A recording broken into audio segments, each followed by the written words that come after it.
त्यानंतर असा एक खेळाडू आम्ही पाहतो या 2K24 मध्ये दादा. येस, जेवढे मात्र आपण टुर्नामेंट पाहिल्या तेवढ्या टुर्नामेंटमध्ये तू बेस्ट बॉलर झाला, बेस्ट बॅट्समन पाहायला भेटला किंवा मालिकावीर किंवा उत्कृष्ट क्षेत्ररक्षण तुला पाहायला भेटलं.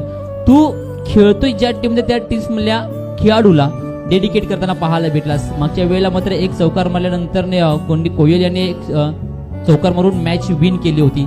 तेव्हा देखील तू डेडिकेट त्याला मात्र बेस्ट फिल्डर म्हणून त्याला दिलेस जेव्हा तू ठरला होतास. नक्की तुझ्या माइंड मध्ये रणनीती नक्की काय चालू आहे?